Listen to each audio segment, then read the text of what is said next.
নমস্কার বন্ধুরা।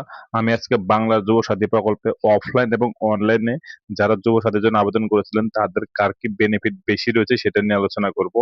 আপনারা জানেন এখনো পর্যন্ত যুব সাথী প্রকল্পে কিন্তু স্ট্যাটাস চেক করা যাচ্ছে না, দেখুন এরকম দেখাচ্ছে। অর্থাৎ অ্যাভেলেবেল হবে বলছে শীঘ্রই, কিন্তু আমার যেটা পার্সোনাল ফিলিং সেটা ইলেকশনের আগে হয়তো বা আর হবে না, ইলেকশনের পরে হলে হওয়ার সম্ভাবনা রয়েছে। এবার অনেকেই এই সমস্যাতে পড়েছেন যে অনেকেই যেহেতু টাকা এখনো পর্যন্ত পাননি, তারা ভাবছেন যে তার টাকা ঢুকবে কি ঢুকবে না। এবার স্ট্যাটাসও ঠিকঠাক করে চেক করা যাচ্ছে না। কারণ যারা অনলাইনে আবেদন করেছিলেন তাদের ক্ষেত্রে যেটা সুবিধা রয়েছে, সে নিজে থেকে এন্ট্রি করেছে এবং সমস্ত কিছু কিন্তু ঠিকঠাক করার সম্ভাবনাই বেশি রয়েছে। অর্থাৎ সে কিন্তু কোনো কিছু ভুল করলে পরে সে দেখতে পেয়েছে এবং সেটা কারেকশন করে আবার সাবমিট করতে পেরেছে এবং সমস্ত ডকুমেন্ট দিয়েই কিন্তু সে সাবমিট করতে পেরেছে।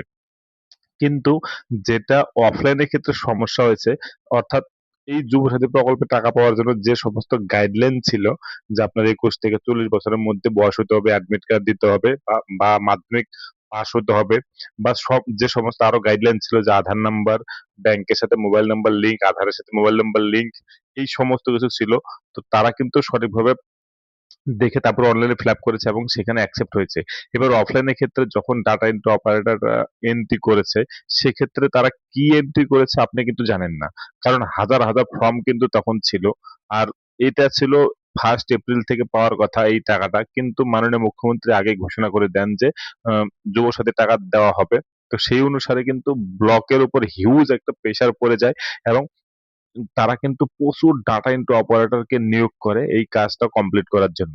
এবং দেখা যায় প্রথম দিকে নেটওয়ার্কের একটু সমস্যা ছিল, তখন কিন্তু একটু প্রবলেম হচ্ছিল এন্ট্রি করার জন্য, আর টাইমও যেহেতু বেশি ছিল না, যেহেতু ইলেকশন ডিক্লেয়ার হওয়ার সম্ভাবনা ছিল। তো সেজন্য কি হয়েছে, তারা কিন্তু উইদাউট ডকুমেন্টের সমস্ত ডকুমেন্ট আপলোড করে দেয়। এবার আমি দেখাচ্ছি, দেখুন ফর্ম, এটা ছিল কন্ডিশন গুলো যে কি কি আপনার কন্ডিশন হতে হবে। অর্থাৎ আধার নাম্বার, ডেট অফ বার্থ থেকে শুরু করে, কারণ 1/4/26 হিসেবে ডেট অফ বার্থ ছিল, তাহলে পরে আপনার 21 বছর হবে, সেই হিসেবে কিন্তু আপনি টাকা পেতেন। এই সমস্ত যে গাইডলাইন গুলো ছিল আপনারা সেগুলো জানেন।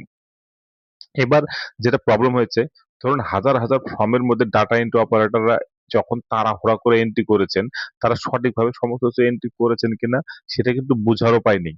কারণ আপনি কিন্তু সেটা জানেন না যে কেন আপনার ফর্মটা রিজেক্ট হয়েছে। অর্থাৎ যারা এই ফর্মটি ফিল আপ করেছিলেন কিন্তু এখনো পর্যন্ত টাকা পাননি।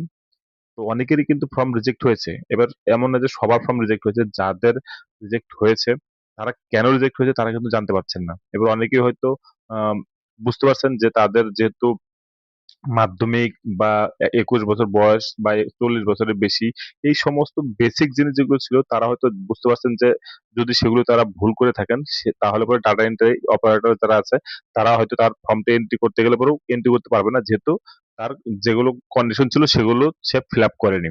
কিন্তু ডাটা এন্ট্রি অপারেটর যদি নিজে থেকে কোনো ভুল করে থাকে, মোবাইল নাম্বার ভুল বা আধার নাম্বার ভুল বা ব্যাংকের অ্যাকাউন্ট নাম্বার দিতে ভুল, সেক্ষেত্রে কিন্তু আপনি জানতেও পারছেন না, কারণ আপনার কাছে কিন্তু কোনো মেসেজ আসেনি যে কেন ভুল হয়েছে। অর্থাৎ এরকম কিন্তু কোনো সিস্টেম ছিল না। অর্থাৎ আপনি ফর্মটি যখন দেখেছে যে এরা এন্ট্রি হচ্ছে না বা ভুল হয়েছে, তারা কিন্তু ফর্মটি সাথে সাথে আলাদা করে রেখে দিয়েছে, কারণ হাজার হাজার ফর্ম জমা পড়েছে ব্লকে। সেই সমস্ত কিছু এন্ট্রি কমপ্লিট করার একটা প্রেশার ছিল, আর উইদাউট ডকুমেন্টে এন্ট্রি করার প্রেশার ছিল। তারা কিন্তু সাথে সাথে ওগুলো এন্ট্রি করে দিচ্ছে এবং ঊর্ধ্বতন কর্তৃপক্ষ সেগুলো কিন্তু ভেরিফাই করে টাকা কিন্তু ট্রেজারিতে পাঠিয়ে দিয়েছে এবং টাকা কিন্তু বেশিরভাগই ক্ষেত্রে ঢুকে গিয়েছে এবং সিস্টেম থেকে হোয়াটসঅ্যাপে মেসেজও এসেছে। এবার আপনার চেক করার মতন কোনো সিচুয়েশন এই মুমেন্টে কিন্তু নেই, মেকানিজম নেই। এটা বিডিও অফিসে গেলে পরে আপনাকে বলবে যে হ্যাঁ, ইলেকশনের পরে আসুন, কারণ এখন সমস্ত অফিসিয়ালরা বিজি রয়েছে ইলেকশনের কাজে।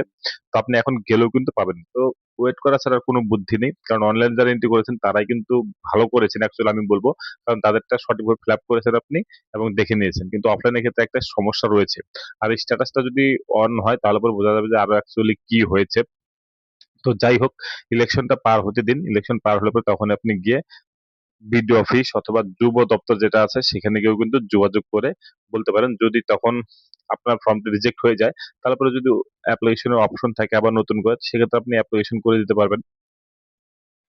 আর যদি কোনো ক্ষেত্রে অপশন না থাকে তাহলে পরে কিছু করার নেই, হয়তোবা ইলেকশনের পরে কোনো রাস্তা বের হতে পারে, না হলে পরে আপনাকে অ্যাপ্লিকেশন করে নতুন করে জানাতে হবে। সেক্ষেত্রে একটা একটা হয়তো রাস্তা বের হবে।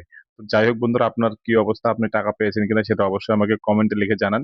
আর যদি ভিডিওটি ভালো লাগলে অবশ্যই লাইক, কমেন্ট, শেয়ার করবেন। আর চ্যানেলটিতে নতুন হলে পরে অবশ্যই চ্যানেলটিকে সাবস্ক্রাইব করে রাখবেন এরকম ইম্পোর্টেন্ট ভিডিও দেখার জন্য। ধন্যবাদ।